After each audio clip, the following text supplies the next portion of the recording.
Bien, bonjour à tous, bienvenue dans cette 4e étape du cycle de conférences Les Jeudis du numérique de l'ICP sur les impacts sociétaux du numérique. Ce nouveau cycle organisé donc par la Faculté d'éducation et de formation et par la Direction des systèmes d'information et du numérique. Ce soir, j'ai l'honneur de recevoir le professeur Gilles L'Huillier, professeur de droit international et directeur du département droit, économie, management de l'ENS de Rennes.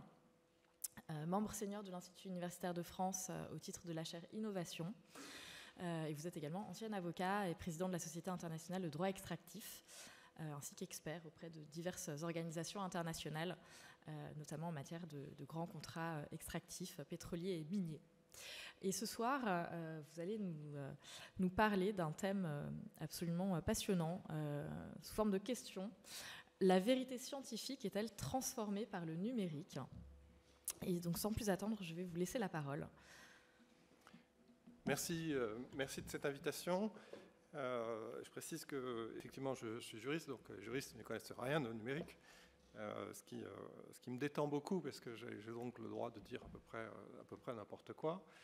Et alors, c'est sous forme de questions, puisque je suis un chercheur, bien que juriste, et donc, voilà, je cherche et je n'apporte pas... comment dire, de contenu précis, en tout cas non justifié. Alors, cette question, la vérité scientifique est-elle transformée par le numérique ?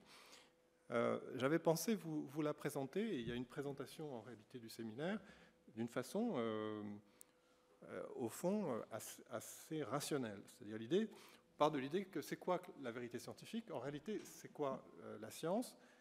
Eh bien, ce sont un certain nombre de discours qui sont validés par des pratiques qui sont propres à une communauté, la communauté des chercheurs.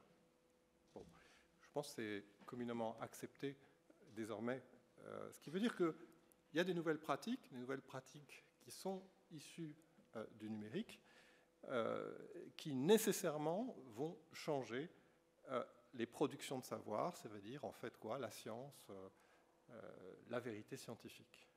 Alors, qu'est-ce qui se passe aujourd'hui dans la science avec ces irruptions de numérique ? Ça, c'est la question.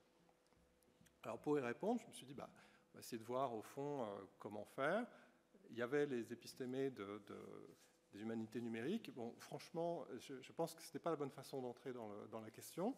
L'idée qu'il y a une nouvelle science, entre quantique, Ali, etc., j'ai voulu, au fond, avoir une approche scientifique très classique, empirique, en disant, on va prendre un exemple.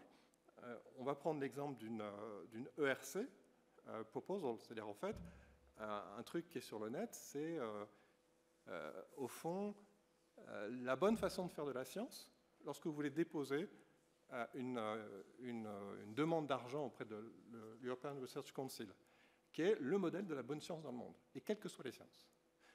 Et on va prendre chacun des points et on va voir comment il y a une irruption des pratiques numériques qui transforment donc ce qu'est la science. Le problème, c'est que c'était assez logique. Voilà ce que j'avais...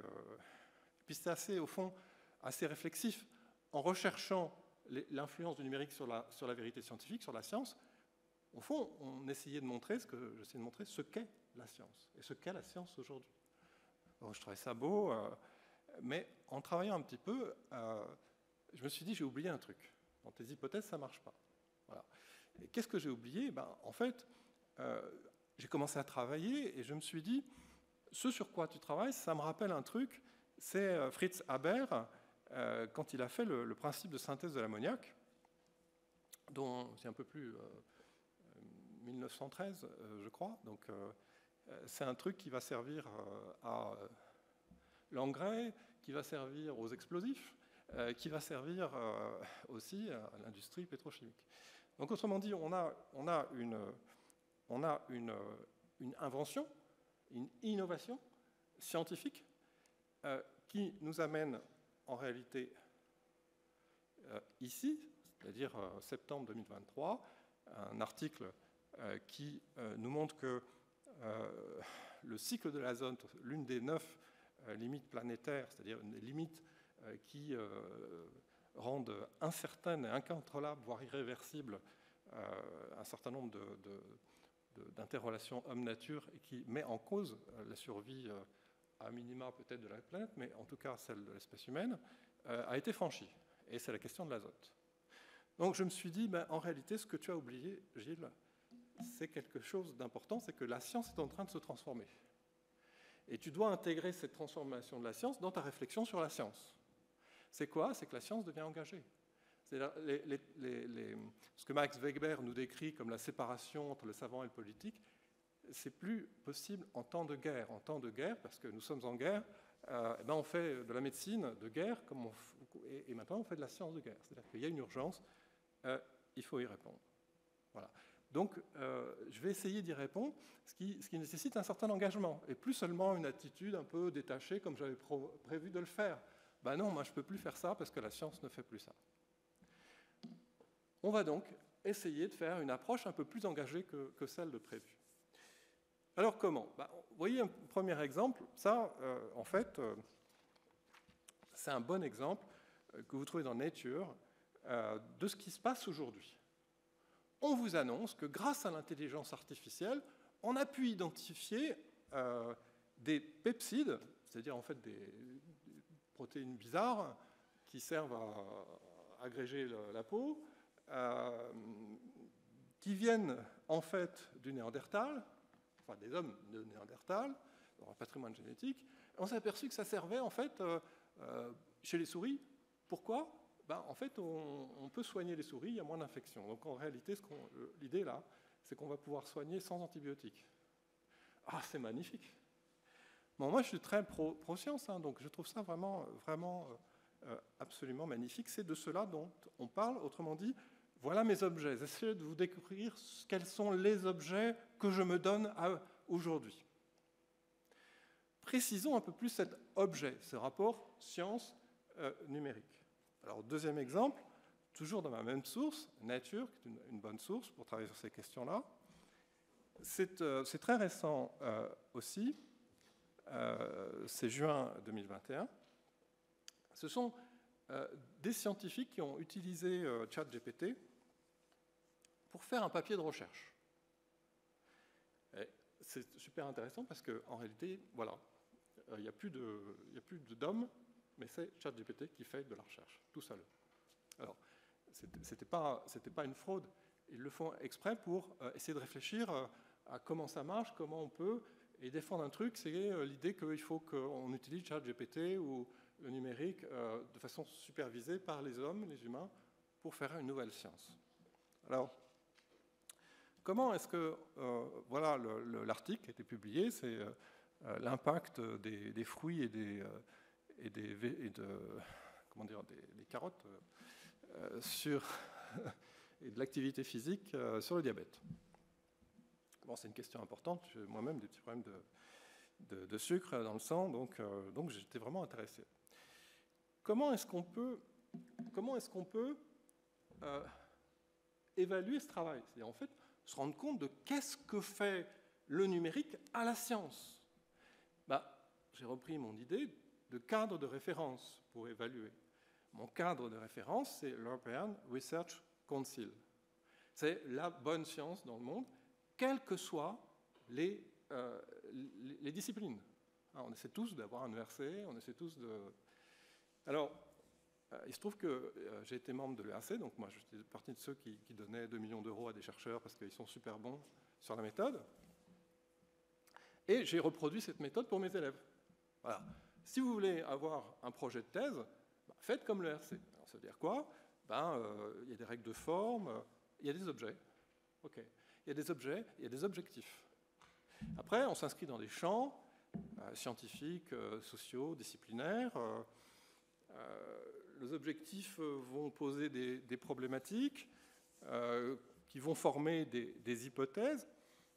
Mais les hypothèses, c'est après l'état de la littérature. L'état de la littérature, c'est on va voir ce que les scientifiques ont déjà recherché, trouvé sur ce champ.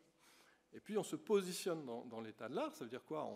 On se dit, il y a un manque, et hop, voilà mon hypothèse pour aller plus loin que ce que la communauté des scientifiques a dit. Alors, au fond, on peut alors formuler une question de recherche.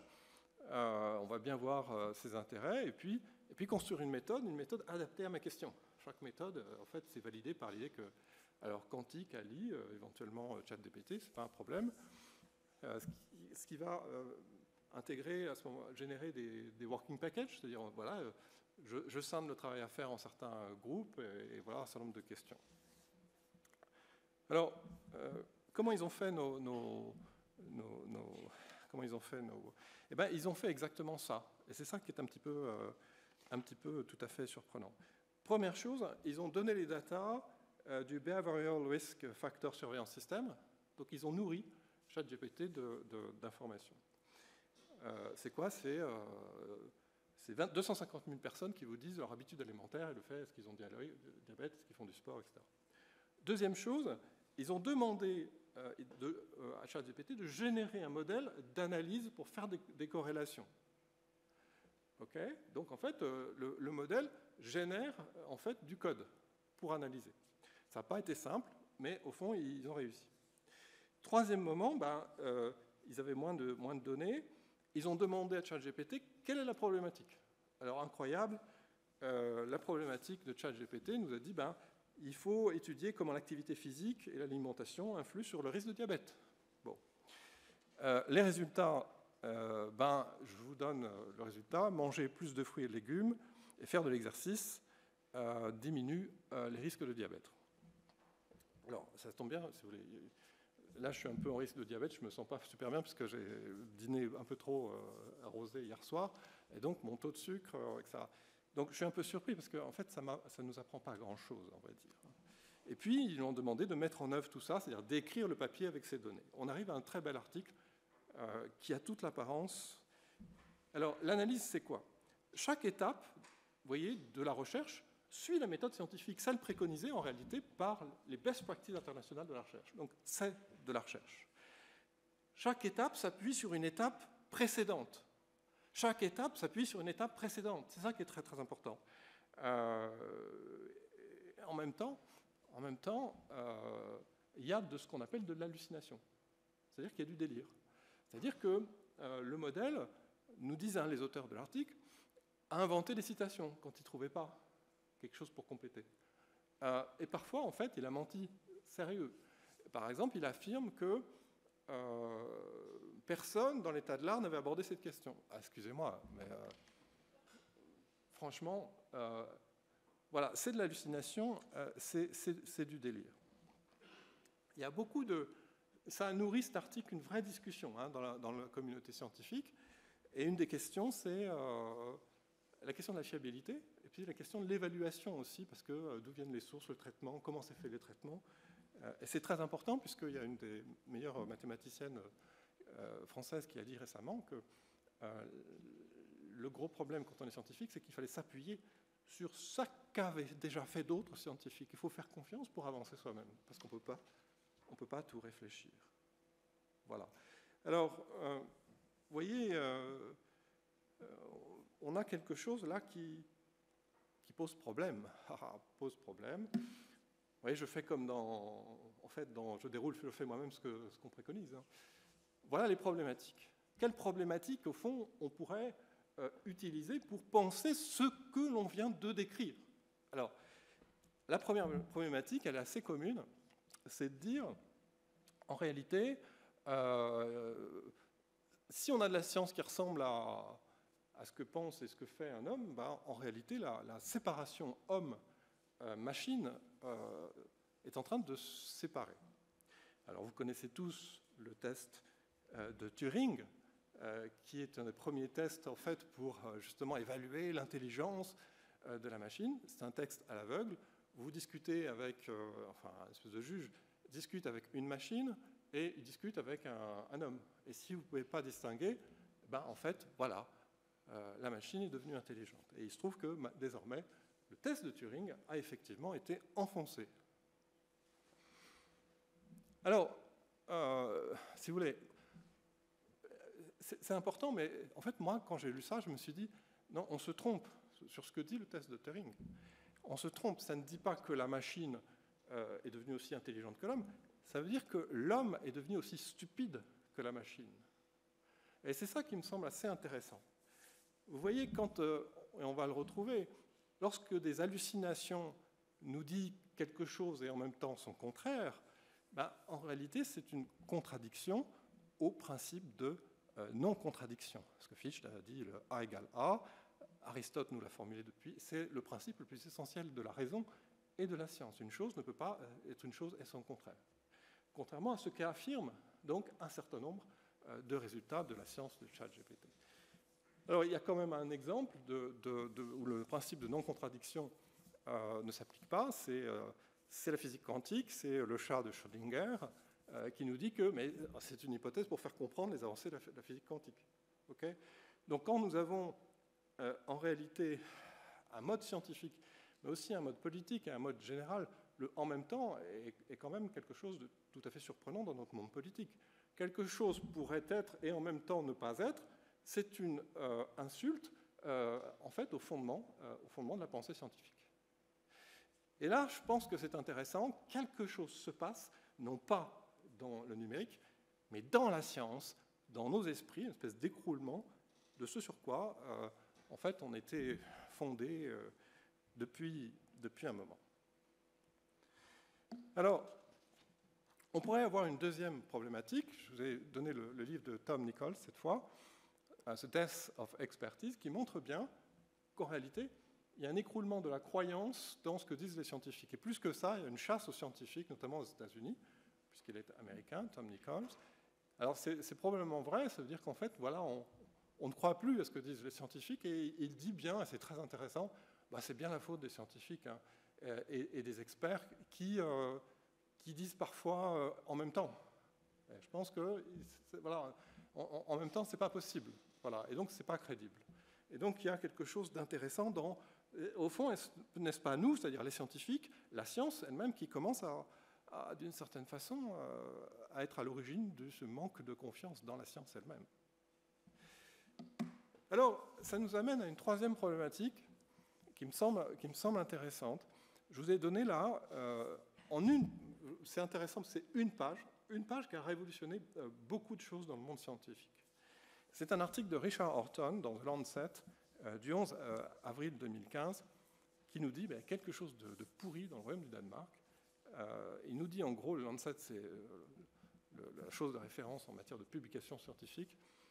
Il nous dit plus de la moitié des publications scientifiques sont bidonnées. Alors c'est un peu gênant parce que si vous voulez, il m'arrive de prendre des médicaments, et si la moitié de ces médocs sortent de recherches scientifiques bidonnées, donc fausses, hein, elle parle de sciences fausses. Il fait partie de ceux qui organisent l'évaluation. D'accord ? Alors, bon, c'est pas trop su cela, mais c'est quelque chose, il y a une espèce d'écroulement en réalité de la science. Vous voyez, alors quand je dis ça, en fait, je ne me fais que l'écho, je fais mon rôle de scientifique. Là. Vous voyez, je prouve ce que je dis. Je donne mes sources. Il y a un écroulement de la science et une transformation de ce qu'on appelle la science. Alors, maintenant, quand on a isolé ces épistémés, ces problématiques, comment y répondre ? On y répond grâce à des épistémés, c'est-à-dire quoi ? On y répond grâce à des croyances d'une communauté de scientifiques sur la validité de concepts ou de méthodes. Il y a des communautés épistémiques. Pour vous expliquer dans quelle communauté épistémique, c'est-à-dire en fait, quels sont les concepts que je vais utiliser pour essayer de comprendre ce qui se passe. Ça, hein. Je vais prendre un exemple que vous connaissez tous, bien sûr, ici tout au moins. C'est l'article de Lawrence Lessig, qui, je rappelle, est un juriste, sur Code is Law.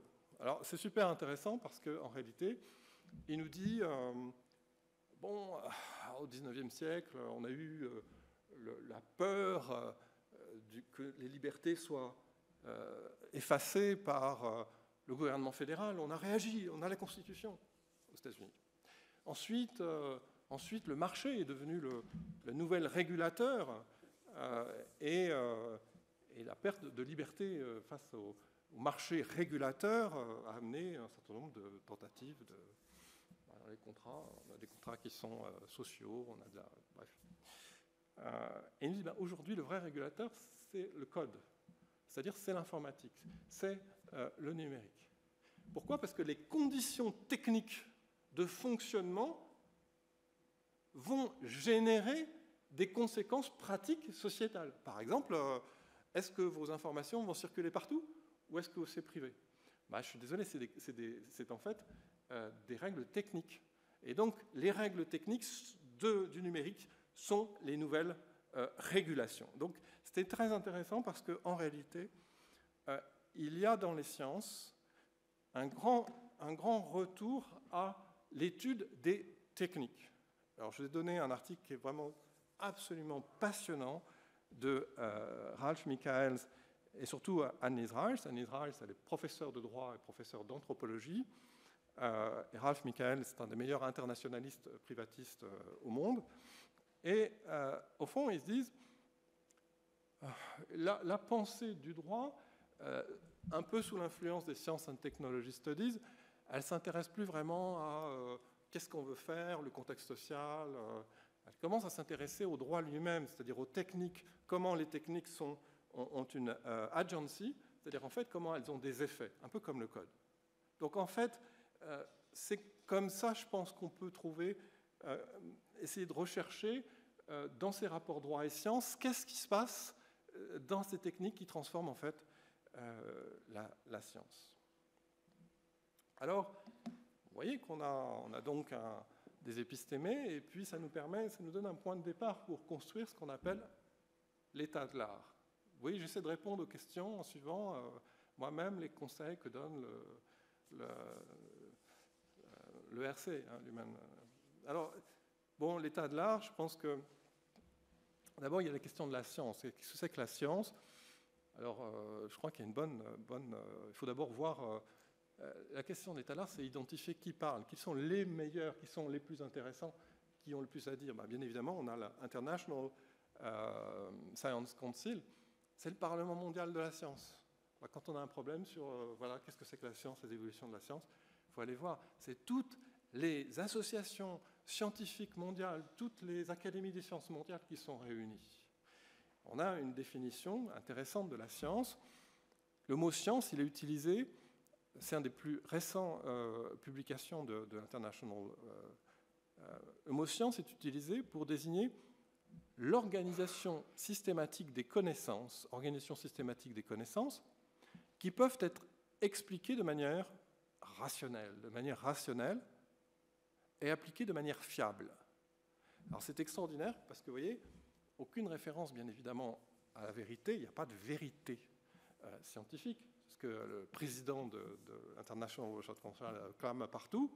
La science n'a rien à voir avec la vérité. La science a à voir avec la rationalité et la confiance, la fiabilité dans cette rationalité.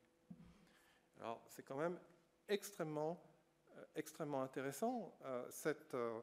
Ça situe le problème là, cet état de l'art, me semble-t-il.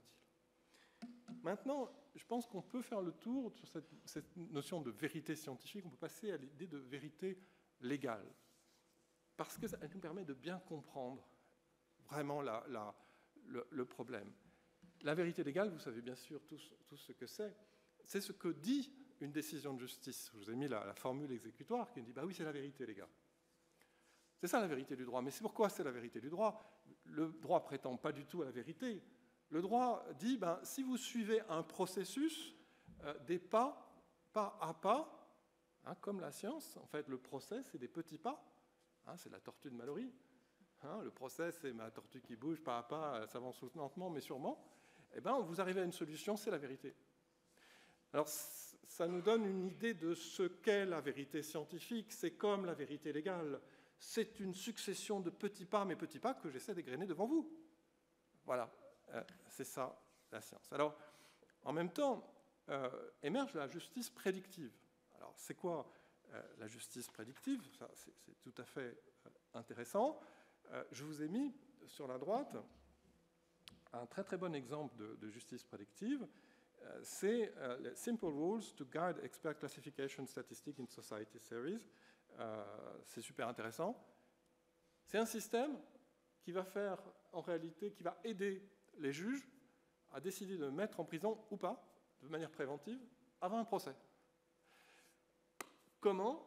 Eh ben, simplement par des mesures statistiques, c'est-à-dire les hommes, les femmes, les professions, les choses incroyables, les stratégies des avocats. Tout ça, statistiquement, nous donne des chances pour, dans ce cas précis, parce que la personne ne se présente pas au procès. Donc, à ce moment-là, on la met en... Alors, c'est ça la justice prédictive, c'est aider, au fond, la justice en prenant de la statistique factuelle pour décider. Alors, vous avez quelque chose quand même de tout à fait surprenant dans cette idée, qui est en fait très, très ancienne. Hein, ça date notamment de Nicolas Bernoulli.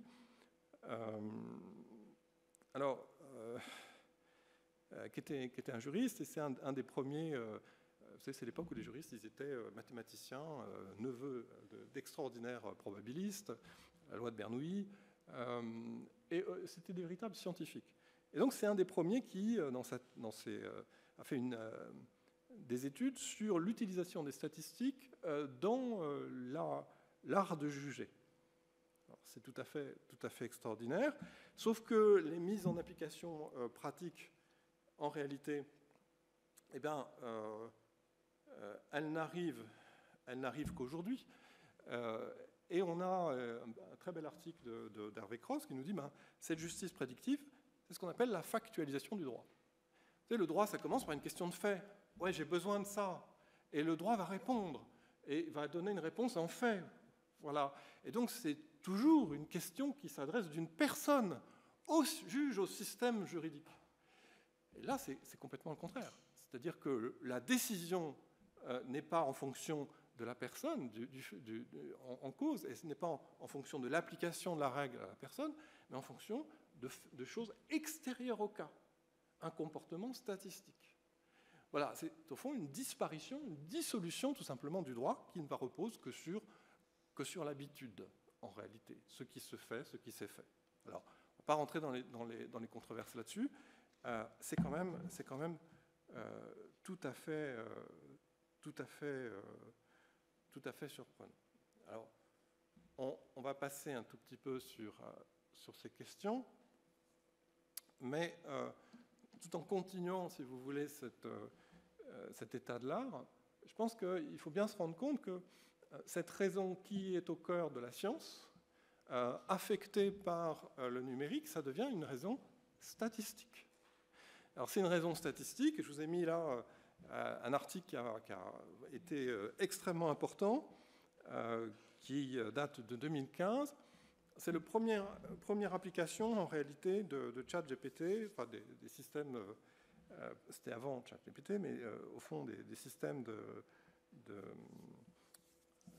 numériques appliqués au jugement sur les humains. En réalité, c'est avec une base de données qui est les likes sur... on ne va pas faire de la pub.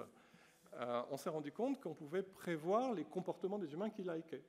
Et après, on a comparé les résultats d'une analyse statistique aux résultats que des hommes, vous et moi, pouvons obtenir sur, par exemple, les comportements de votre conjoint ou des gens que vous connaissez bien, etc. Et la raison statistique est plus intéressante, semble-t-il, plus précise, semble-t-il. C'est un article qui a complètement été à l'origine de toutes ces pratiques que l'on connaît maintenant d'accaparement des datas pour pouvoir bien connaître vos comportements de consommateurs, les revendre. Et voilà une application tout à fait intéressante de ce qu'est la raison scientifique, en fait une raison purement statistique. Alors, cette raison statistique, on peut essayer d'entrer un tout petit peu plus dedans. Là, comme état de l'art, je vous ai mis quelque chose qui est super intéressant, c'est l'avis 7 du Comité national pilote éthique et numérique qui porte justement sur système d'intelligence artificielle générative, enjeux d'éthique. Alors, justement, le point 3.2 porte sur le rapport à la vérité. C'est vraiment extrêmement intéressant. Et donc, en fait, ce qui importe, c'est l'hallucination. Alors, bon, on ne va pas faire de technique, parce que d'abord je serais incapable, mais on a des systèmes qui sont faits pour faire des corrélations. Voilà. On fait des corrélations. Alors, c'est pas si simple, parce qu'on passe de données, par exemple, linguistiques, puis on passe par le chiffre, le nombre, pour revenir à la linguistique, mais c'est fait pour faire des corrélations. Mais ces corrélations, en réalité, vont générer des résultats, hein, c'est l'output, vous donnez des données, il vous sort des choses, et vous pouvez structurer en fait le traitement pour avoir des opérationnalités différentes. Et vous pouvez faire comme output, vous pouvez faire de la traduction d'une langue à l'autre, vous pouvez bien évidemment faire de l'aide à la décision, vous pouvez vous pouvez faire du code, hein. Et avec tout ça, en réalité, dans un second temps, on peut se servir, par exemple, de la production de code comme fondation d'autres systèmes. Voilà. Alors, bien évidemment, vous voyez qu'il y a des codes, des algorithmes qui vont organiser ces rapports de corrélation en fonction de ce que vous voulez créer. L'homme peut le faire, mais la machine peut elle-même générer son propre algorithme pour s'auto-créer. Bon, ok.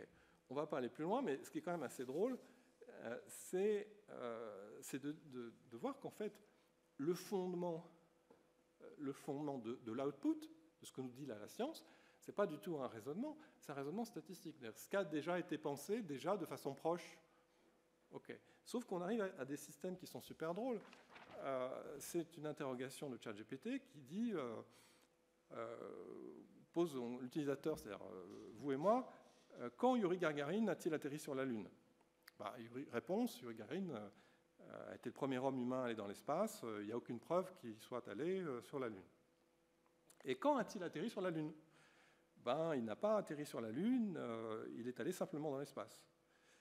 Et puis après, qu'est-ce qu'il a collecté? Il a apporté quelques objets avec lui, mais il a aussi ramené des échantillons de roches lunaires qu'il a récupérés sur la Lune. Alors c'est fun,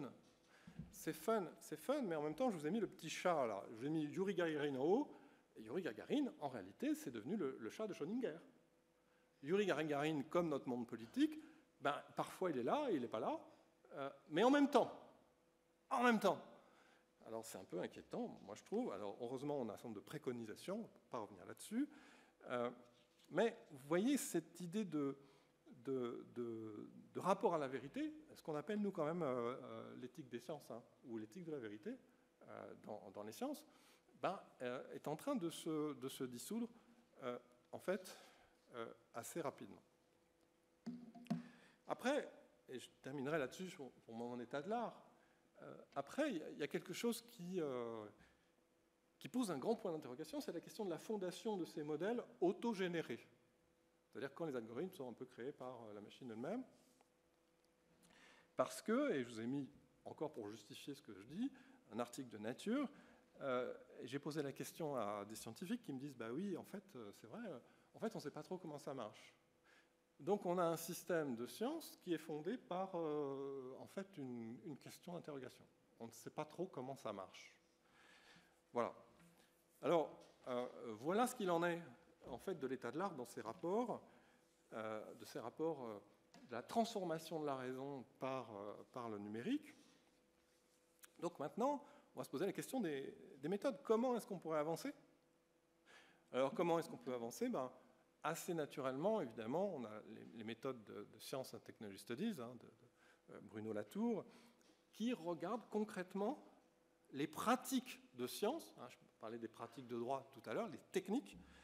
Je fais une petite citation de Bruno Latour dans La Science en Action, qui nous dit en fait, c'est comme ça que se construit la science. La science ne reflète pas quelque chose, une vérité extérieure.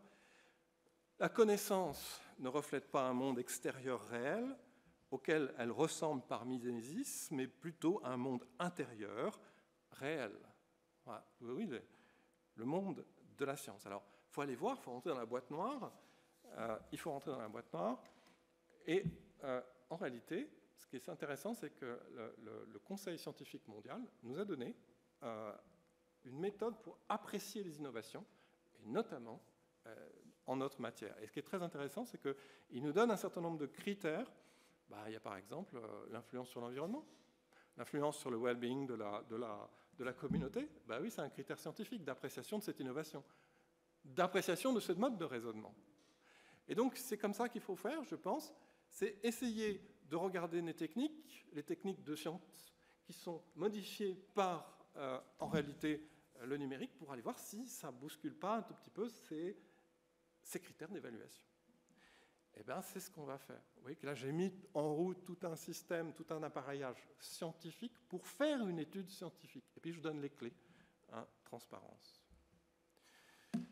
Alors, on va reprendre chacun de ces éléments, comment chacun de ces éléments sont un petit peu transformés par la science. Chacune de ces techniques. On a vu la première des techniques en fait, de la science, c'est les objets. Alors, c'est les objets. Je pense que dans cette notion d'objet est redoublée en fait, par la notion de data. La data dédouble l'objet des sciences. Alors, quand on regarde la data, en réalité, il y a quelque chose d'intéressant. Pour le faire comprendre, je vous ai donné l'exemple des forçats du numérique. Alors, vous savez tous ce que c'est, vous savez, c'est au Kenya, c'est ça, des sous-traitants de grandes entreprises du numérique qui payent $1,50 des personnes pour en faire une espèce de codage. C'est-à-dire qu'on a des images, on a de la signification. Il faut que l'interprétation par la machine soit un peu conforme, quoi. Exemple, que vous avez une image de mur, il ne faut pas que vous l'indiciez route, parce que si vous conduisez, ça va poser un problème. D'accord ? Alors, on s'aperçoit que les conséquences sociales, par exemple, de cette mode de faire de la science, sont juste complètement contraires à l'éthique des sciences. Et ça pose d'énormes problèmes. Ça pose des problèmes aussi scientifiques, puisque si c'est des hommes qui classifient et qui donnent la data, vous voyez bien que, et ça c'est les sciences sociales depuis très, très longtemps, Goody, classer, coder, etc., classer, c'est penser. Donc la personne qui classe pense, et en réalité, deux personnes différentes vont classer différemment, et voilà. Et en réalité, on a un premier problème, c'est le caractère non éthique de la donnée, de la data, qui est quand même un vrai problème, qui n'est pas beaucoup en réalité pensé, sauf par certains. Je vais donner un exemple de justement éthique de l'intelligence artificielle pour voir en réalité comment ces problématiques ont des incidences scientifiques. Parce que moi, je veux dire, la façon dont c'est codé ne me rend pas très je trouve pas ça super scientifique, quoi, en fait. Il y a quand même plein de petits problèmes. Alors, on va avancer toujours sur ces objets. Alors, les objets, ce n'est pas que la data. L'objet, c'est aussi ce sur quoi on réfléchit. Alors, est-ce qu'il y a un biais Alors, l'International Science Council est en train de réfléchir à la réorganisation des objets que les sciences se donnent à elles-mêmes. Ça, c'est intéressant. Et vous regardez, par exemple, elle a essayé d'identifier 5 thèmes qui pourraient réorienter ce à quoi on serait pas mal qu'on pense, les gars. C'est la nourriture, l'eau, santé et bien-être, zone urbaine, énergie et climat. Et ça permet de synthétiser l'ensemble des ODD et d'avoir une science à impact. Alors, est-ce que le numérique change la question ? En apparence, non. Il y a un courant extrêmement intéressant des computational sciences, c'est environmental computational sciences. Et je vous ai mis là un exemple de peut-être l'une des plus intéressantes de ces. C'est toujours un article alors c'est Nature cette fois, but Nature Computational Sciences, et c'est un article du docteur Carla Gomez qui est extrêmement intéressante. Elle travaille justement sur ces champs. C'est un très beau schéma qui nous dit, bon, j'utilise les sciences computationnelles, le numérique, pour faire avancer les questions environnementales. Et ce qu'elle nous montre, c'est qu'elle fait, vous vous rappelez, la génération d'applications. Elle fait plusieurs applications différentes. Elle fait de l'aide à la décision. elle fait du mapping pour mieux connaître, elle fait l'aide de la conceptualisation ou des jeux pour aider à la décision. Exemple, elle aide à savoir quand est-ce qu'il faut, à l'endroit où il faut faire une mine ou un barrage, sans se poser la question de est-ce qu'il ne faut pas le faire, mais de façon à éviter le plus d'impacts sociaux, environnementaux, etc. Elle fait un travail super intéressant sur la science, comment on dit ça, citizen science. Par exemple, collecter des données, il faut des grandes data, il faut que tout le monde s'y mette, les gars. Sur les oiseaux, moi j'aime beaucoup les oiseaux, donc en réalité, il y a des modèles où on associe des citoyens, et donc il y a des millions en réalité d'observations, sauf qu'il y a des biais. C'est quoi? Vous savez, les gens, ils habitent où? Dans les villes. Donc en fait, on a des observations sur les oiseaux des villes, mais pas les oiseaux des champs. Donc elle a construit un jeu, computational game, pour que ceux qui renseignent puissent en même temps renseigner le lieu, et ça rétablit en réalité... Bon. Alors, c'est intéressant, mais en même temps, quand vous revenez sur son truc, il y a une idée très intéressante qui est que, vous voyez que la méthode, et donc le modèle d'application qu'elle utilise, dépend en fait du problème qu'on lui pose. Bon, ça, c'est un basique des sciences sociales. Je trouve ça super intéressant. Sauf que, si vous voulez, ça pose des problèmes parce qu'on a ce sur quoi travailler, c'est des choses que moi je connais. Je suis un spécialiste des mines. Voilà, spécialiste des mines. Et donc, comment est-ce qu'on peut faire de l'aide à la décision grâce à ces outils statistiques? Ça me pose à moi un vrai problème. Ça me pose un vrai problème, celui qu'en fait, si vous regardez comment elle va faire, elle va travailler un petit peu comme un générateur d'idées. C'est encore une application, ChatGPT, le générateur d'idées. Et en fait, vous posez un nom, et puis ça vous sort toutes les notions qui sont autour, et vous avez un état de l'art ou des problèmes environnementaux qu'il faudra prendre en compte dans votre décision, etc.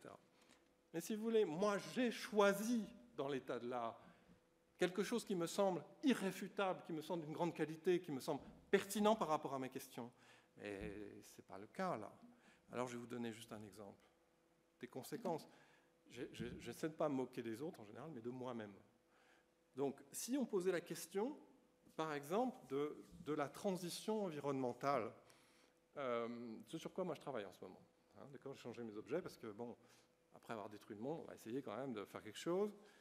En réalité, qu'est-ce qui va sortir si on pose la question dans mon environnement d'information qui est celui de l'ENSREN?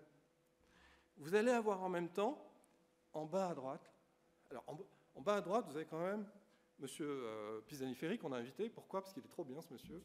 Après avoir prôné à fond productivisme, il est en train de nous dire dans son deuxième rapport, on peut peut-être éviter la catastrophe environnementale à 3 raisons.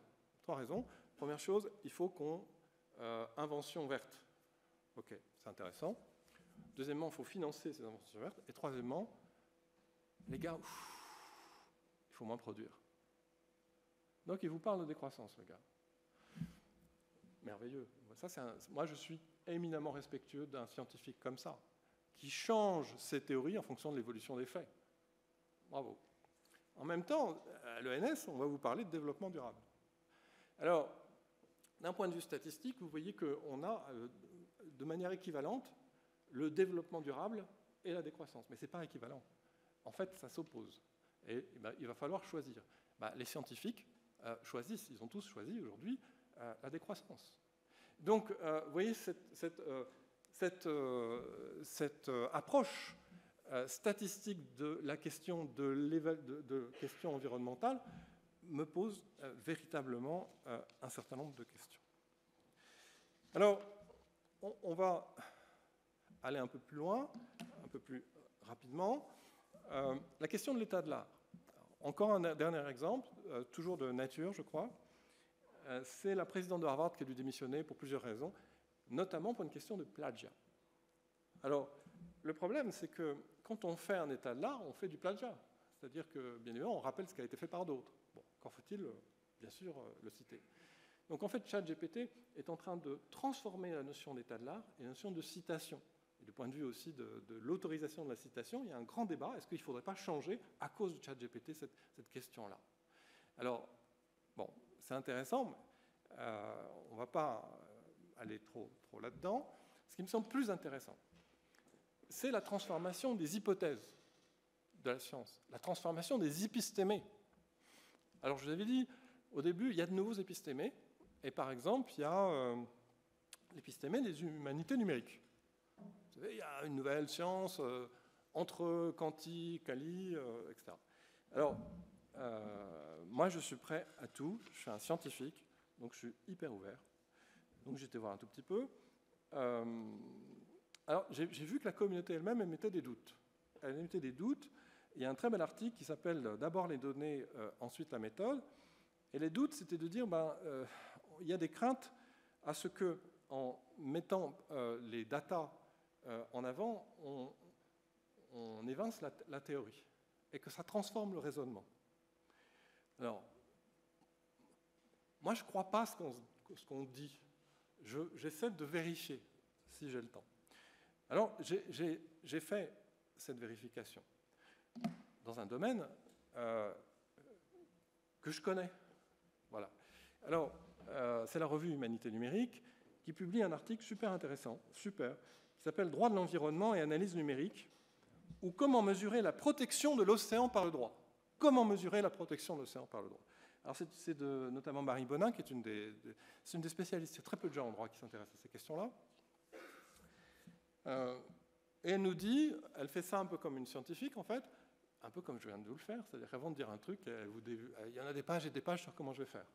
Mais oui, pour justifier que vous puissiez dire, il ne délire pas, simplement il applique une méthode pas à pas, comme le procès. Le scientifique, il est pas à pas. Elle fait ça très bien. Donc elle nous parle, oui, il y a cette question des datas et du traitement des datas. Elle nous dit, pour traiter les datas, il faut en réalité, en sciences de l'information, on construit des ontologies. Alors, une ontologie, c'est la description des parties composantes d'un système, des relations entre les parties qui vont permettre ensuite un traitement.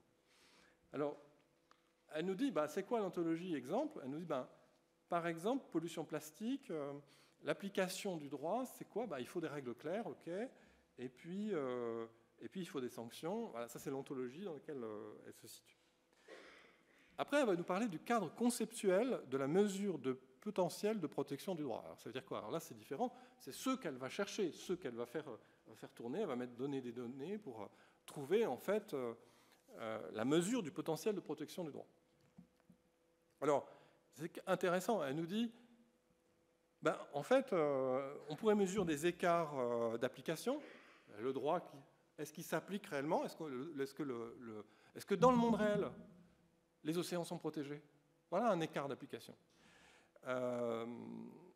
Où elle dit ça pourrait être un écart de conception. Différents droits sont en fait faits de façon différente. Et puis elle nous dit, en fait, je vais prendre l'écart de conception, pas l'écart d'application. Pourquoi? Parce qu'elle n'a pas les données. Elle n'a pas les données. Oui, parce qu'il faudra les chercher, comparer entre le droit et ce qui se fait réellement. On sait tous que la Convention sur la protection de la couche d'ozone a marché. On sait, le trou se comble. On sait tous que l'ensemble des autres conventions internationales dans l'environnement ne marchent pas. Alors, on pourrait dire qu'on va essayer de voir quand même, concrètement, ce qu'il en est. Elle dit non. Alors, qu'est-ce qu'elle va mesurer? Elle va mesurer des critères qu'elle va poser elle-même. Alors, ces critères qu'elle va poser elle-même, c'est quoi? Voilà, ça c'est le cadre conceptuel. C'est est-ce qu'une loi est claire et est-ce qu'elle est sanctionnée? Quel type de sanction? Comme ça, on va voir l'efficacité du droit. Et puis elle classe, en bas c'est les différentes zones, Angleterre, Cap-Vert, Écosse, France, et elle va avoir des résultats. C'est plus ou moins protégé, etc. Bon, les résultats sont un peu absurdes, je ne vais pas revenir dessus, mais parce qu'on va voir que le Sénégal a des résultats qui sont comparables à l'Irlande. Voilà. Bon. Mais ça ne nous dit rien, parce que concrètement, ayant travaillé au Sénégal, l'impact concret de la législation protectrice peut poser problème. Hein. Donc cette histoire ne nous dit pas grand-chose, mais elle nous dit quand même quelque chose d'intéressant. C'est que les épistémés sont complètement en décalage avec les autres épistémés, et notamment, excusez-moi, mais l'épistémé des sciences de l'environnement, l'épistémé du droit. Je vous donne là l'actuel épistémé, ce qui se passe dans la tête du monde entier, des chercheurs du monde entier. C'est le dernier rapport de l'ONU qui s'appelle Environmental Rule of Law, qui se pose question. Quelle question? Ben, la même question que Marie Bonin. Pose la question application du droit de l'environnement. Vous savez quoi? Ben, ils vont voir ce qu'elle fait elle-même. Mais l'ONU le fait pour le monde entier. Et qu'est-ce que nous dit ben, première chose, c'est super, maintenant il y a des lois partout. Bon. Deuxième chose, elle nous dit, mais il y a un fossé considérable entre les lois et leur application. Ben, on sait bien qu'on va vers la catastrophe, en dépit de toutes ces lois. Donc ce qui serait intéressant, c'est la loi et son application. Mais ce que nous dit aussi l'ONU dans ce rapport, c'est qu'il y a bien des critères d'appréciation de l'effectivité du droit. Et ce qu'ils appellent la rule of law. Ce n'est pas parce qu'il y a une règle de droit claire et des sanctions qu'elle va s'appliquer, c'est qu'il faut un système juridique qui puisse la rendre effective. Sinon, ça ne sert à rien, votre histoire. C'est comme en France, il y a un très bel article qui montre bien, si vous voulez, on peut dire qu'il y a des trajectoires, et puis en même temps, on autorise les préfets à exempter de l'application des règles qui sont là pour appliquer les règles de l'État français qui permettent de rester dans le cadre des trajectoires. Voilà. C'est qu'on n'a plus d'état de droit. Il y a un écroulement du état de droit environnemental. Donc on n'est pas raccord, nous, avec ce cadre conceptuel mondial pour penser la question environnementale. Alors, ça me chagrine. Ça me chagrine parce qu'on ne va pas dans le bon sens, alors que la communauté mondiale scientifique va dans le bon sens. En se disant, on s'en fiche des règles de droit, elles sont là, on les a. Maintenant, il faut les appliquer concrètement. Et c'est ça peut-être qui nous sauvera de la catastrophe environnementale. Ce n'est pas savoir si la règle elle est bien faite, elle est bien conçue.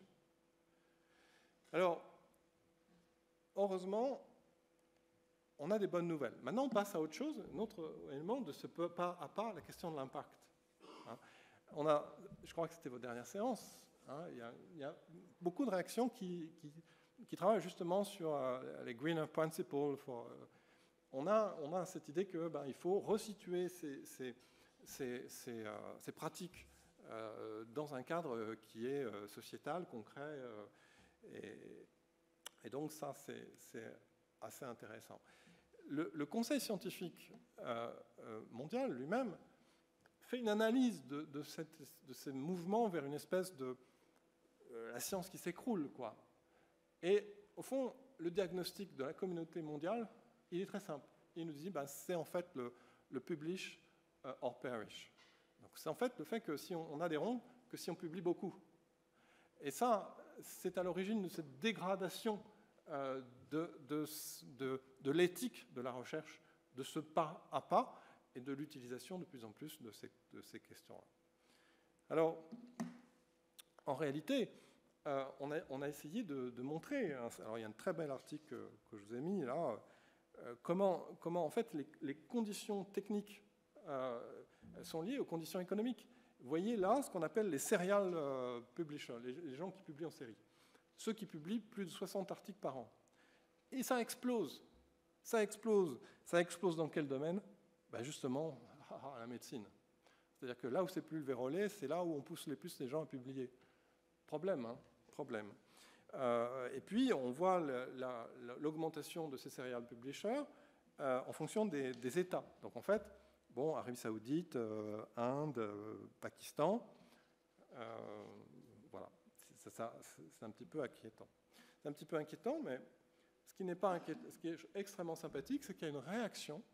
Il y a une réaction de la communauté scientifique mondiale. C'est-à-dire qu'à la suite de ces travaux que je viens de vous citer, eh bien, il y a eu notamment une coalition mondiale menée par l'Europe, encore une fois, pour faire un accord mondial sur la façon d'évaluer la science, et notamment écarter les métriques, écarter justement les statistiques, essayer d'avoir une analyse plus qualitative de la science. Cet accord est en cours de ratification par... il y a plus de 40 États qui ont déjà ratifié. Donc c'est quelque chose d'extrêmement intéressant, de restauration, en réalité, de la raison. Alors, c'est pas seulement c'est les scientifiques eux-mêmes. Je donne juste un exemple. Il y a un certain nombre de revues qui disent maintenant on ne va plus publier seulement l'article, on va publier aussi le peer review, ce que disent les... Et ça, c'est super. On a même une revue qui dit vous savez quoi, envoyez pas votre article, envoyez juste votre méthode. Nous, on regarde votre méthode. Si elle est bien, on vous dit on va publier. On va publier, et c'est super parce que ça veut dire qu'en réalité, ce sur quoi vont travailler et vont rendre en fait transparents leurs travaux, c'est les méthodes, c'est le cœur de la question et pas les résultats. Donc à la limite, on s'en fiche un peu si les méthodes sont bancales, les résultats sont bancaux. Donc on a quelque chose qui bouge un tout petit peu. Et donc moi, le fait de... Vous m'avez posé la question, essayer de réfléchir, Gilles, à ces questions de numérique et de science, en fait, ça m'a amené à rédiger un projet qui s'appelle The Customary Principle of Good Sciences for Ecological Transition. Alors, c'est un projet qui est en cours de formation avec l'Institut universitaire de France. L'idée, c'est de dire, ok, la science s'écroule, on est tous d'accord là-dessus. On commence à essayer de reconstruire la raison scientifique. Ce serait pas mal que en fait, les scientifiques elles-mêmes disent, c'est quoi la science ? Et ce serait pas mal, et c'est là que je pense que le juriste revient. Pourquoi ? Parce que la transition écologique, l'avenir de l'humanité, résultera de la réponse à cette question. Est-ce que nous pourrons vérifier que des principes scientifiques qui sont dans les règles environnementales sont de qualité et sont surtout bien appliqués ? C'est la question de greenwashing. C'est-à-dire que si les entreprises nous font croire que leur empreinte carbone a été bien calculée, en réalité, on va vraiment dans le mur. Si les États eux-mêmes vous font croire, grâce à leur empreinte dite territoriale de gaz à effet de serre, que ça vient bien mieux, on va vraiment vers des énormes problèmes. Donc, essayons de créer des principes de ce qu'est la science par les scientifiques eux-mêmes, pour donner des outils aux juristes, aux juges, pour juger la science, juger ceux qui doivent réaliser cette transition écologique. Alors, juste un dernier petit mot, une sorte de conclusion. Vous voyez que je suis extrêmement positif comme garçon. On va vers une réforme de la science, etc. Alors, on peut aussi prendre un peu de recul et regarder un petit peu ce que la philosophie des sciences a pensé de cette histoire. Et je pense bien évidemment au livre de Michel Foucault, Les mots et les choses, qui a tout un chapitre sur la classification. Alors, classification, le code. Ce qui nous montre, c'est qu'en fait, on fait une archéologie de la pensée humaine elle-même, du rapport entre le langage et les choses, à travers la façon dont le discours scientifique se structure. Et il travaille notamment sur Linné qui institue les sciences naturelles. Linné est extraordinaire parce qu'il nous dit comment il faut penser, faire science à partir des choses elles-mêmes. Et alors, les principes de classification de la plante doivent être des principes de description de la plante en partant de la plante elle-même. Et Foucault, on nous a dit, on a quelque chose comme une science qui rend visible le monde. Rend visible le monde. Alors, c'est un petit peu inquiétant parce qu'en réalité, ce dont je vous ai parlé, c'est une science qui rend invisible le monde. C'est une science qui construit un monde aléatoire, un monde statistique, un monde qui est un peu décalé du monde lui-même. Donc, je pense qu'il y a plusieurs façons de lire ce qui se passe aujourd'hui, mais la véritable façon, c'est cette évolution que l'on écrira nous-mêmes. Et le fait d'être soi-même dans ces débats scientifiques comme aujourd'hui participe à une réécriture de ce rapport entre les mots et les choses, de ce qu'est penser, de ce qu'est un homme. Alors, juste une petite blague pour terminer. On a un très bel article dans Science qui commence à bouger, il fait à peine une page. Et ce sont des gens qui font des algorithmes, ils travaillent justement dans les sciences médicales. Et ils ont écrit un petit article qui s'appelle « Un algorithme for discovery ». Quel est l'algorithme pour être sûr que vous... Ben, ils ont dit, écoutez, d'abord, slow down, calmez-vous les gars, produisez-moi. Produisez-moi. Ok, lisez, état de l'art, ouais, mais waouh, pas trop, hein. Ok, soyez attentifs à la qualité de ce que vous faites. Et il donne plein d'exemples super intéressants. Regardez les choses elles-mêmes. Faites vous-même les interviews et non pas regardez pas le monde à travers les datas. Ce sont les gens qui font des datas qui vous disent ça. Okay. Et puis, dernier conseil, cultivez les smart friends parce que c'est quand même super d'avoir un dialogue humain de personnes avec qui on peut bosser. Donc on est très très loin là en réalité Mais ce qui est rassurant, c'est qu'il y a une nouvelle éthique des sciences faite par en réalité des gens qui font des algorithmes appliqués à la science. Et donc il y a cette idée que je trouve très belle qu'en réalité le futur n'est pas écrit.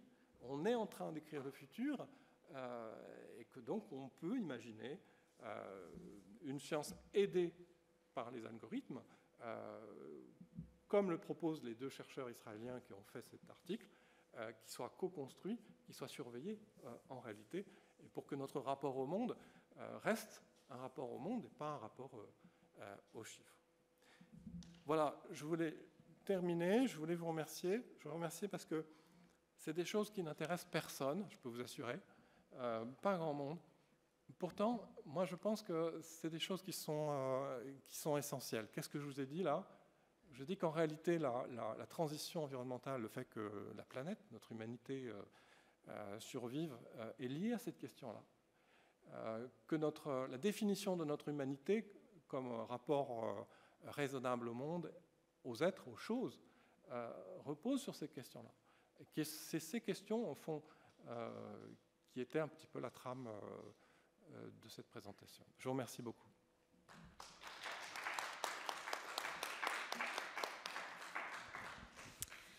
Merci beaucoup à vous, professeur L'Huillier, pour ce brillant exposé, pour cette très convaincante démonstration scientifique.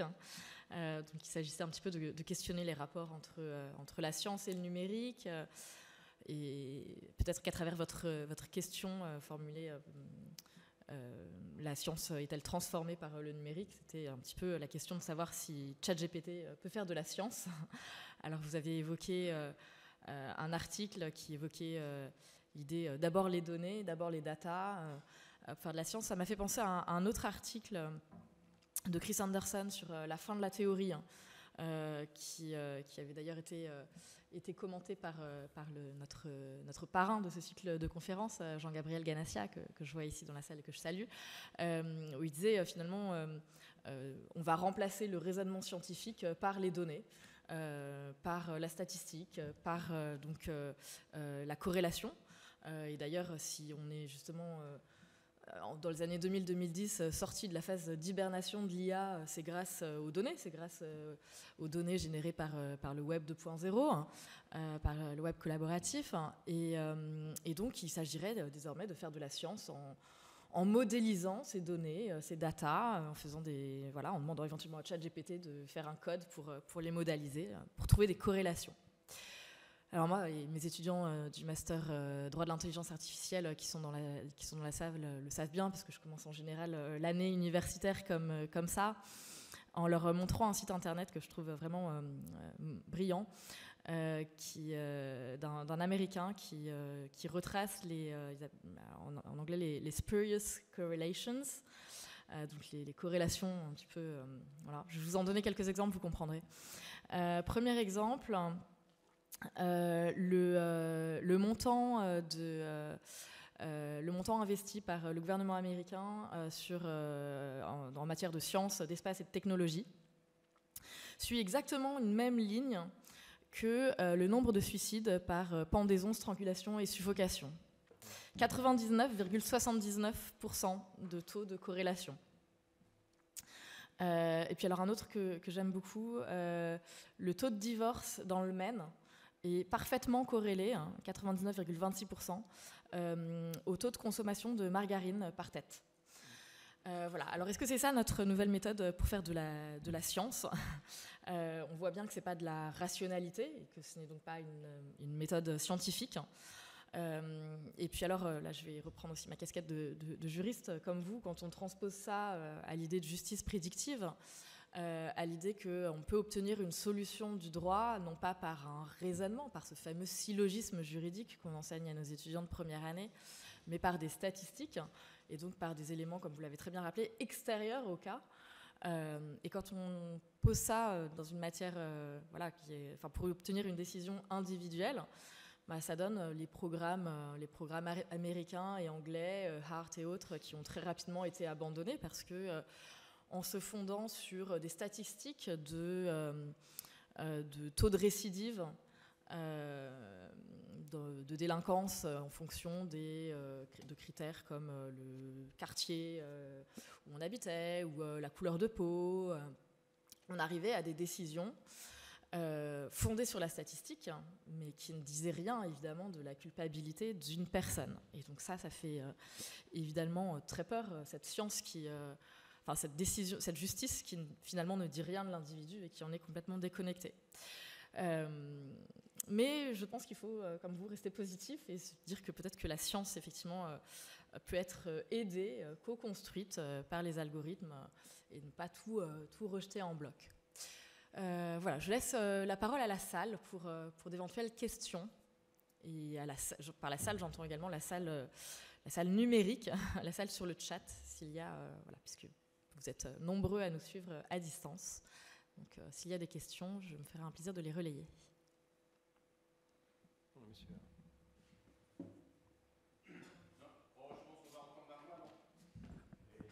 Oui, merci beaucoup de votre exposé. J'avoue qu'avant la fin, j'étais un petit peu inquiet, mais j'ai été rassuré à la fin sur votre position, en fait, et qui restait de m'inquiéter. Sur la nouvelle éthique qui serait proposée par ceux dont vous avez parlé, je voudrais vous faire remarquer qu'il y a un biais. Ils ont un poste. Les jeunes n'en ont pas. Vous savez comme moi que c'est important. Sur la vérité, j'aime aussi beaucoup les propos de Simone Veil, mais ce serait trop long. Alors, j'étais aussi très d'accord avec ce que vous avez dit sur le fait qu'il y a parfois des résultats bidonnés, etc., l'étude de Horton. Moi, j'ai été impressionné par deux études successives. En psychologie, les plus grands psychologues ont essayé de refaire les 100 plus grandes expériences. Et ils ont eu les 100 résultats. Enfin, dans 38% des cas. Je suis mathématicien, c'est minable. Il se trouve qu'en cancérologie, ça a été refait aussi. Le résultat est meilleur, 50%. Bon, donc, en fait, ce que je pense, c'est que des erreurs, il y en a toujours. Donc, pour moi, discuter des erreurs... discuter des erreurs ou discuter de pas d'erreurs, des intentions, ce qui est encore plus difficile à évaluer, ça me semble pas pertinent par rapport au numérique. C'est pas ça. Et du coup, moi, j'avais une critique, par contre, de fond depuis le début. J'ai l'impression que vous avez confondu la pratique de la science ou la façon dont elle apparaît et ce qu'elle est. Vous avez confondu, à mon avis, aussi les réalités et la data, mais là, à la fin, vous avez critiqué cette même thèse. Donc, je serai plus modéré. La vérité et son apparition. Ce n'est pas parce que son apparition peut être polluée qu'il n'existe pas de vérité. Parce que s'il n'existe pas de vérité, ça fait le jeu de tous les bétonneurs et tous les... Enfin, ceux que vous et moi, je pense, je suis aussi écologiste, n'aimons pas trop. Et cette confusion, je trouve qu'on la voit de façon exemplarifiée dans le test de Turing, qui fait une erreur de fond, que je crois que peu de gens voient. C'est qu'en fait, il définit finalement le fait d'être homme ou femme, parce que son article traite de homme ou femme, et pas, enfin, c'est après, dans le deuxième article, qu'il a parlé de humain et machine. C'est intéressant. Et en fait, il ne définit la réalité homme ou femme que par ce par quoi elle apparaîtrait.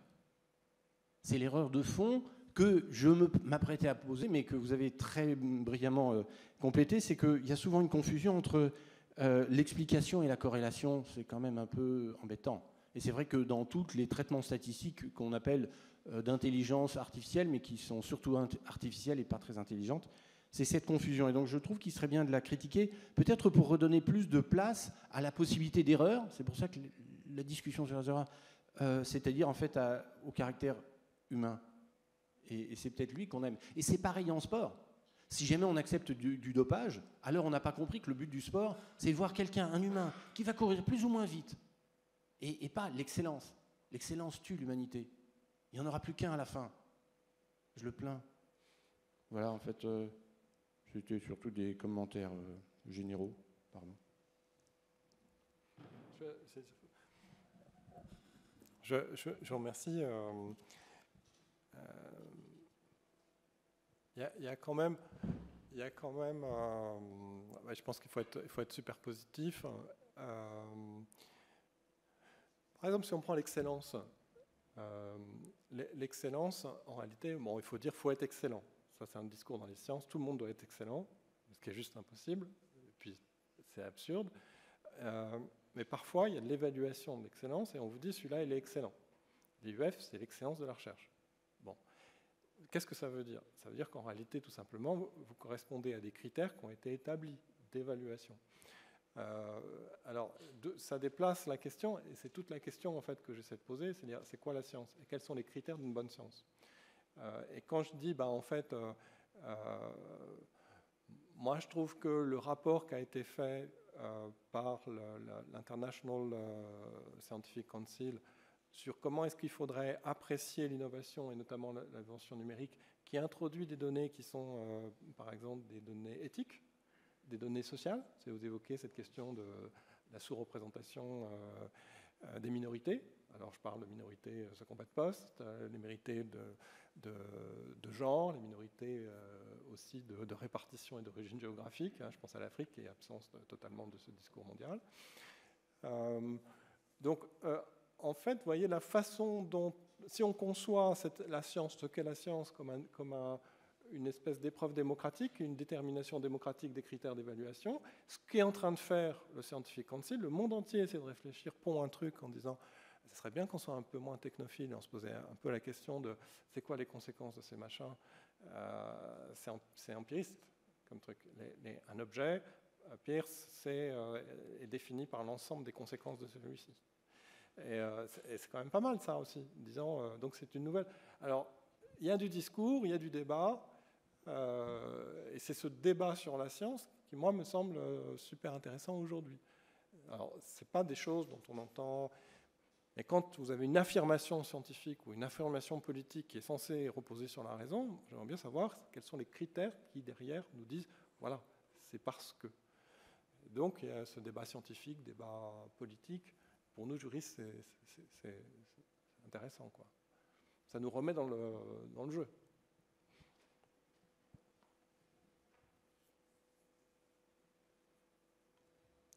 Est-ce qu'il y a d'autres questions ou remarques, observations, monsieur?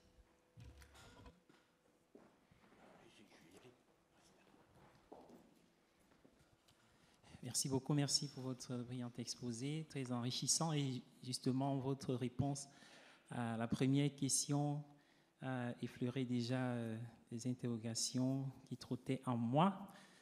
À propos de ce passage de l'interrogation sur la vérité scientifique vers les réflexions sur ce qui constitue les critères même de scientificité, et je suis d'accord avec vous que c'est la véritable problématique intéressante aujourd'hui. Et je peux peut-être faire un petit commentaire sous l'angle épistémologique, parce que cela touche aussi la question de l'objectivité en sciences, et ça fait partie des réflexions qui ont intéressé des gens comme Thomas Kuhn dans la structure des révolutions scientifiques. Il est revenu sur la question des critères de scientificité, puisqu'il avait été longtemps critiqué d'avoir des tendances relativistes. Et dans Essential Tension, l'une de ses dernières publications, il a évoqué les critères que sont la cohérence, vous avez revenu dessus avec le principe de non-contradiction, la simplicité, d'autres critères comme ce qui l'amplitude, pour parler de cet appel à toutes les théories, de couvrir un large éventail de données. Voilà.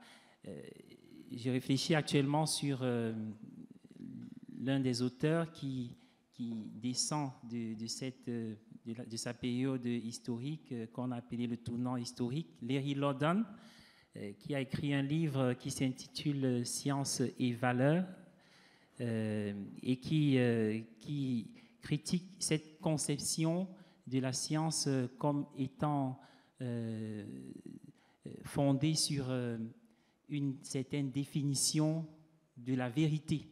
Et ce sont les tendances positivistes et même réalistes. Et il opte plus pour une définition pragmatique. C'est un Américain, un contemporain d'ailleurs. Il va démontrer dans son livre que ce soit la méthode scientifique ou même le discours scientifique, il y a une évolution. On ne parle plus de méthodes, il y a plutôt des méthodes qui peuvent diverger selon qu'on soit dans une discipline et même au sein d'une discipline. Il n'y a non pas simplement un seul paradigme, comme disait Kuhn, mais plutôt plusieurs paradigmes qui s'affrontent.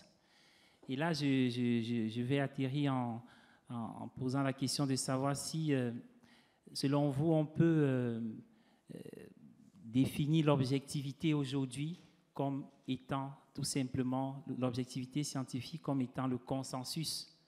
Il y a Daston qui a écrit un article sur l'histoire de l'objectivité pour dire que l'objectivité n'est pas, c'est pas un critère aussi ancien qu'on le pense. Il est très récent, mais il se construit. Et dans les réponses de l'objectivité, est-ce qu'on peut dire aujourd'hui qu'en science, l'objectivité qui peut remplacer la vérité, qui a bien sûr cette déclinaison un peu axiologique ou métaphysique ou morale, etc., par le consensus et qui met en présence plusieurs subjectivités, dont cette intersubjectivité qui donne l'assurance qu'on avance dans un domaine ou dans la communauté des scientifiques. Merci. Merci pour cette question parce que ça a l'air super théorique, c'est pas du tout théorique, c'est super concret. À votre question, il va falloir qu'on s'y attelle si on veut agir, c'est-à-dire que si on veut essayer de refonder une certaine rationalité. Alors, comment est-ce qu'on peut faire ?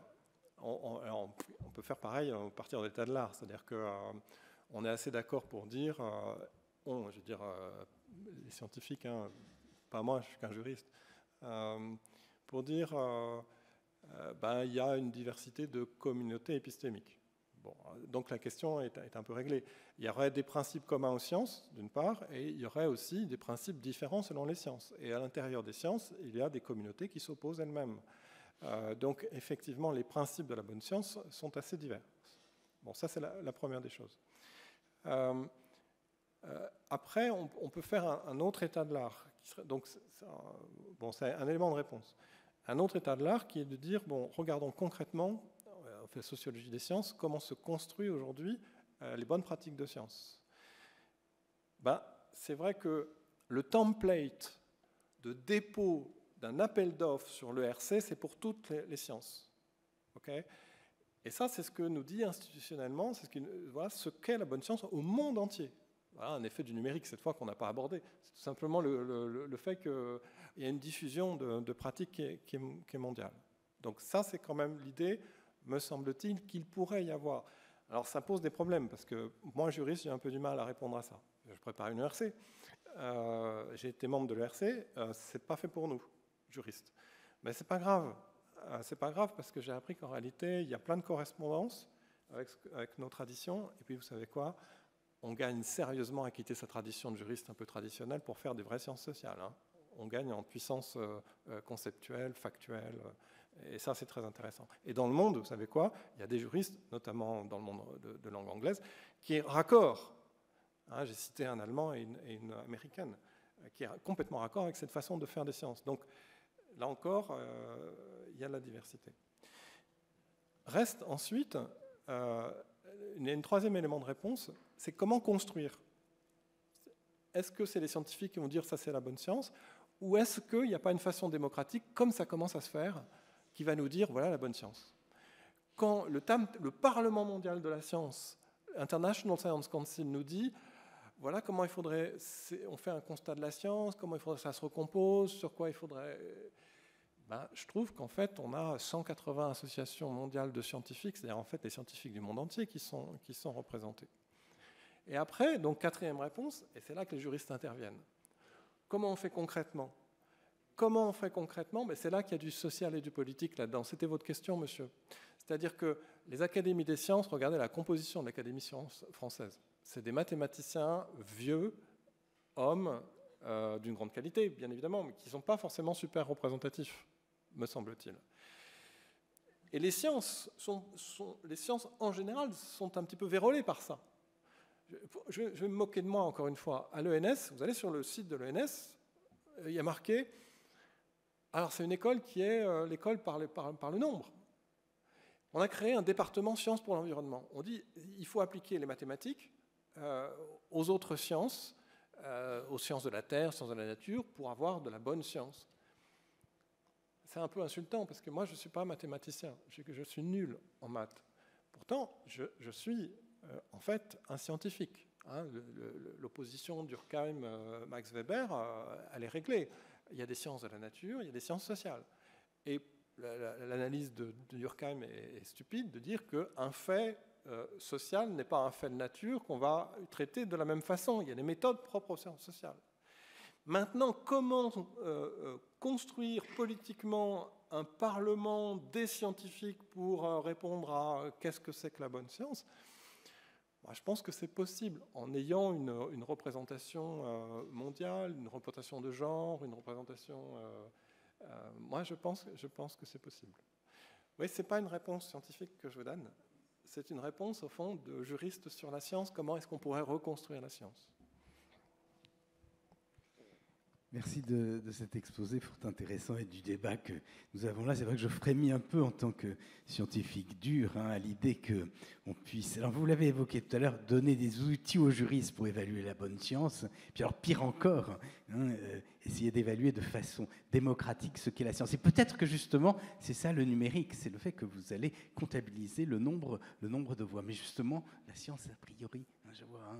les scientifiques, c'est pas tout à fait ça.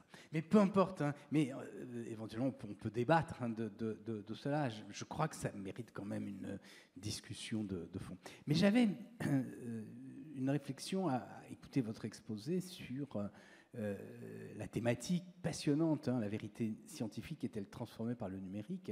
Et il me semble qu'il y a quand même deux plans que peut-être vous n'avez pas assez dissociés, mais dites-moi ce que vous en pensez, qui sont un plan épistémologique, en quoi le numérique transforme la façon de faire la science, et puis un plan sociologique, en quoi le numérique change la dissémination de la science, qui a bien sûr des effets en retour sur la pratique de la science. Alors, sur le premier point, je crois qu'il y a plusieurs choses sur l'apport du numérique. Bon, d'abord, vous l'avez dit, il y a l'importance de la détection des corrélations. Et puis avec tout le débat, est-ce que les corrélations sont des causalités ? On nous fait croire que certaines corrélations sont des causalités, mais on sait quand même, dans le domaine scientifique, qu'il y a une différence entre les deux, et on n'est pas aussi naïf que ça par rapport à ça. ChatGPT, c'est pour épater la galerie, mais on sait bien utiliser ces outils, et on sait bien dans quel cas ça peut rendre un service, dans quel cas ça ne rend pas un service.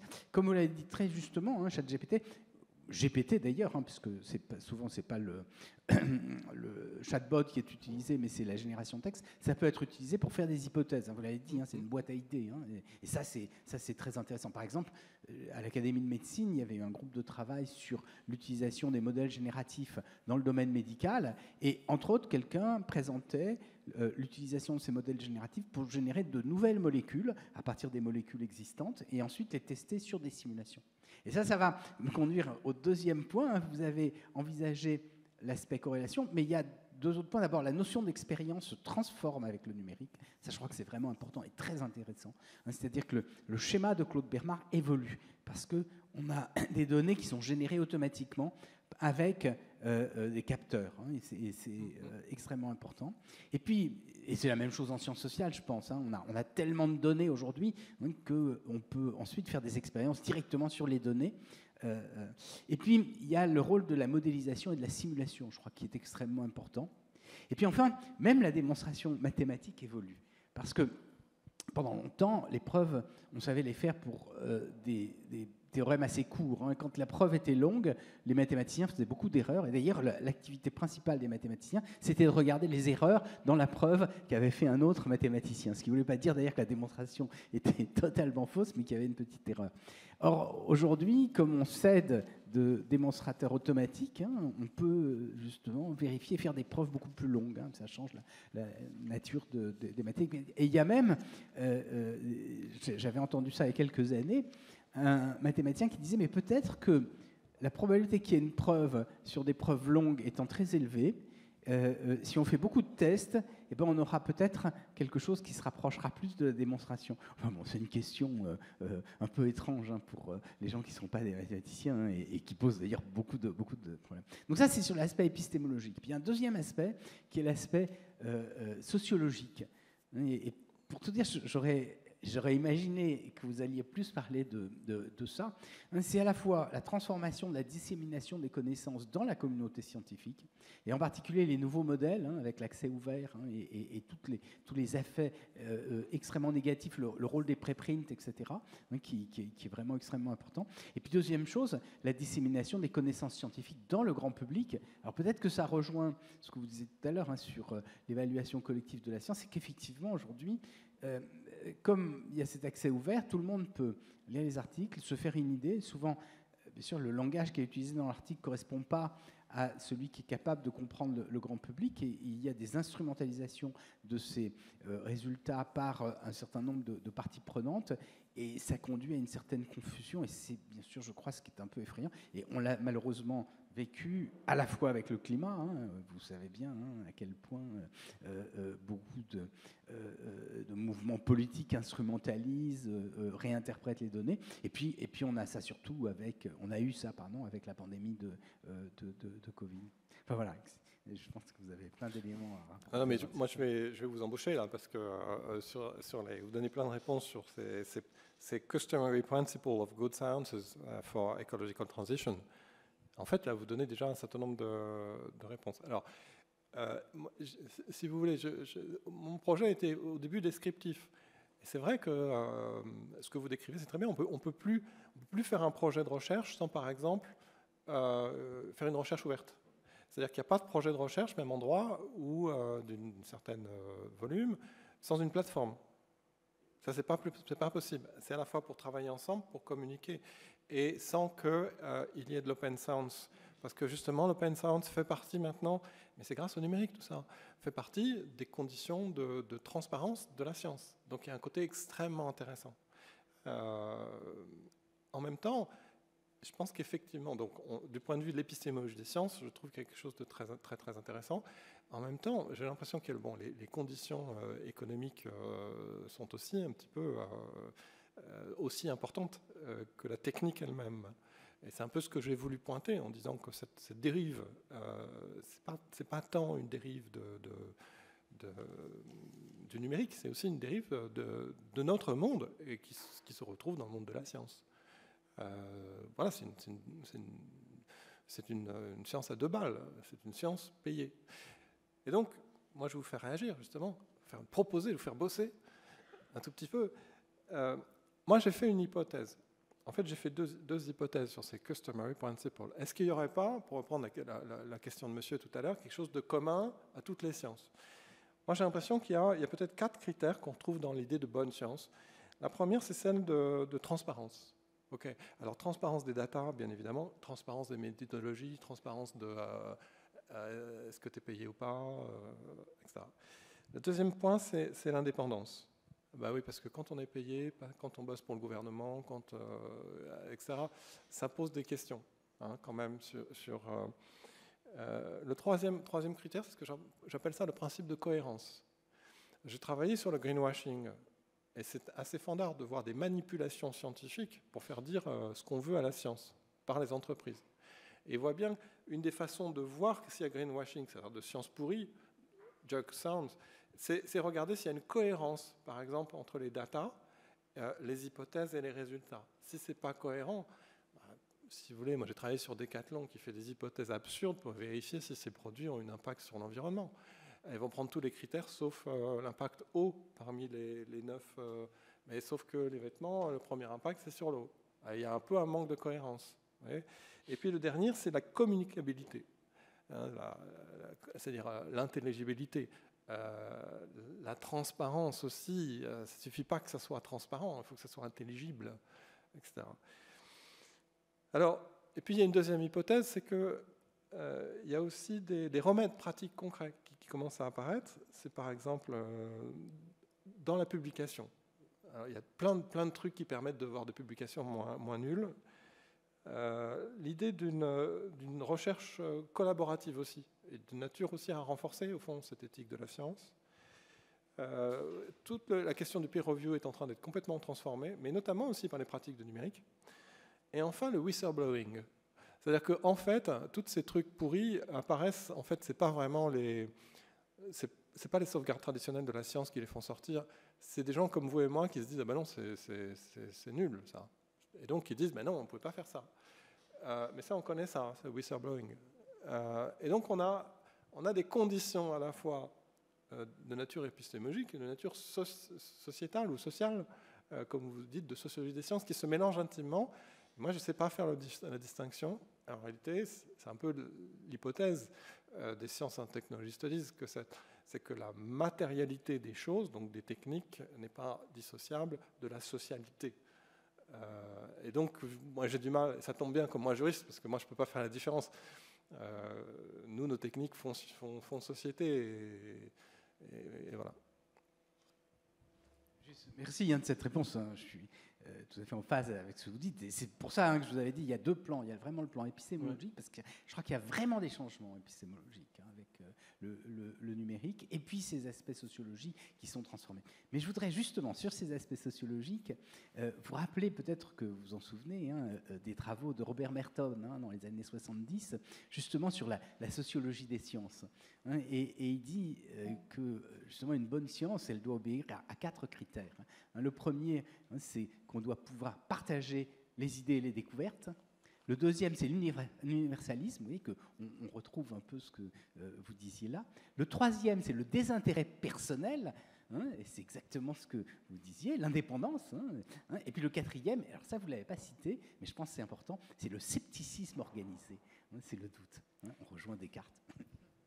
Et c'est magnifique comment les chercheurs réinventent le fil à couper le beurre. Donc je suis preneur de vos... Mais c'est rassurant en même temps, je trouve. Est-ce que quand même l'universalisme n'est pas en contradiction avec la critique de l'objectivité, etc. Il va peut-être falloir choisir entre l'objectivité et la subjectivité. Peut-être que, à mon avis, la solution, c'est ni l'un pur, ni l'autre pur. C'est vrai que moi, c'est des questions que... Alors, c'est abstrait comme question. C'est des questions que j'évite de me poser. Vous voyez, j'écoutais la radio en venant, il y avait du verglas, et il y avait une émission sur la destruction de l'homme, c'est la redéfinition de l'homme. Il paraît que les hommes sont la masculinité, etc. Donc il y a un concept d'homme qui est déconstruit aujourd'hui, notamment aux questions féministes. Voilà, si vous voulez, c'est très concret cette question. Donc est-ce qu'il y a de l'universel humain, est-ce qu'il y a de l'homme, etc. Franchement, c'est des questions que je ne me pose pas du tout. C'est-à-dire parce qu'en fait, il n'y a pas de réponse. Et ensuite, les enjeux sont pas très importants. Si on a une question concrète, on va essayer d'y répondre. Mais sur l'ensemble des questions des relations hommes-femmes, par exemple, on peut les résoudre sans avoir recours à ces catégories. Je pense par exemple au déséquilibre de salaire. Je pense par exemple aux violences des hommes envers les femmes. Je pense, etc. On peut échapper, me semble-t-il, à ces catégories. Moi, j'essaie de ne pas raisonner comme ça. Sans doute parce que ça me dépasse. Mais si vous parlez de violence conjugale des hommes sur les femmes, c'est donc que vous les utilisez, ces concepts ? Simplement parce que... oui, mais si vous voulez... Oui, bien sûr, je l'utilise. Mais c'est ça, c'est en même temps... parce que ça vérifie, c'est un fait. Mais est-ce que ce fait induit un concept qui serait universel ? Il y a un passage là que, là en l'espèce, je me refuse à... parce que j'en ai pas besoin. Même la catégorie humain est en train d'être redéfinie à l'aune du non-humain. Il y a 20 ans, je ne suis pas certain que cette question-là ait été pensée. Le rapport entre la redéfinition de ce qu'est l'humanité, qui est aujourd'hui en cours, qui est une des questions les plus importantes aujourd'hui, si on veut résoudre justement nos rapports à la nature, qui n'est plus la nature, qui n'est plus un environnement, mais qui est dans un écosystème dans lequel on est parti, redéfinit des universaux. La construction d'Escola l'a bien montré de ces catégories universelles ont été une partie la cause de notre catastrophe écologique. Voilà.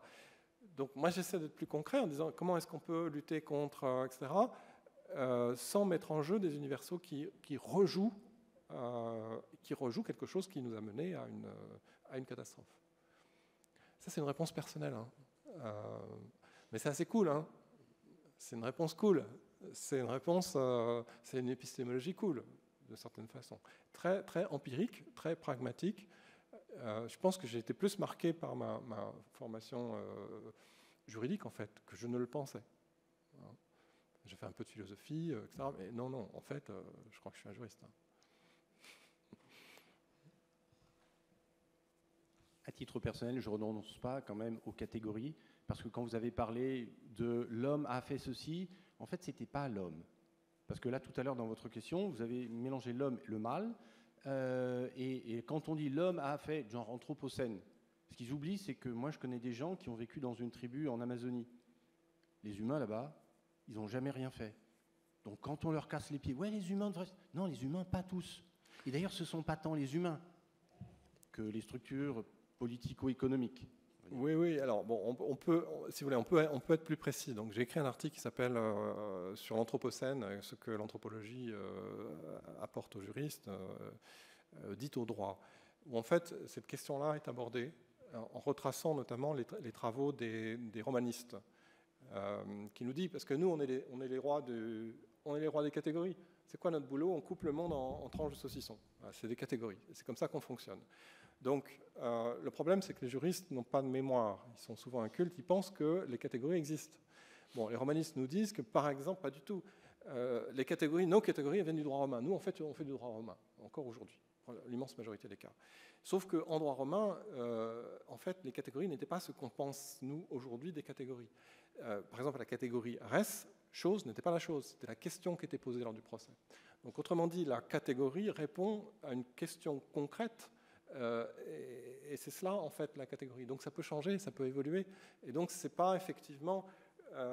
Donc c'est à cette conception romaniste du droit et de la pensée que moi je me rattache. C'est-à-dire que nos façons de penser sont une réponse à ce que le monde nous demande. Et c'est pas le contraire. Je veux dire par exemple les catégories, les hommes et les femmes, et les hommes et les choses. La séparation homme et chose en droit romain n'existait pas du tout comme on le pense. L'homme se fait chose lorsque, appauvri, le citoyen romain se loue comme esclave. Donc ça veut dire quoi ça? Pensez pas que le code civil est un truc réel. Le code civil ne fait que reprendre des vieilles catégories et les fait évoluer, mais l'homme et la chose n'ont jamais existé en droit romain comme on le pense. C'est donc bien que ces catégories évoluent, et faisons évaluer nos catégories. Excusez-moi, je me suis un petit peu laissé emporter là. Peut-être que le thème d'une prochaine conférence pourrait être de savoir si le numérique rabat les cartes des catégories et permet de créer de nouvelles catégories. En tout cas, merci beaucoup, professeur L'Huillier, pour votre exposé ce soir. Merci à l'assistance qui était plus nombreuse en ligne qu'en présentiel, probablement en raison de la météo. Merci également à mes étudiants du master droit de l'intelligence artificielle de la faculté de sciences sociales, d'économie et de droit de l'ICP qui assureront la synthèse des travaux de ce cycle de conférences. Et je vous donne rendez-vous à tous le jeudi, toujours 29 février, pour la prochaine conférence de ce cycle qui aura pour thème « Le numérique est-il réellement une chance pour l'éducation ?» Nous aurons le plaisir d'entendre Stéphanie Chauveau, qui est responsable pédagogique de l'ISFEC La Salle Mounier et doctorante à la faculté d'éducation et de formation de l'ICP. Merci beaucoup, bonne soirée à tous. Merci. Et bonne chance aux étudiants qui vont faire la synthèse.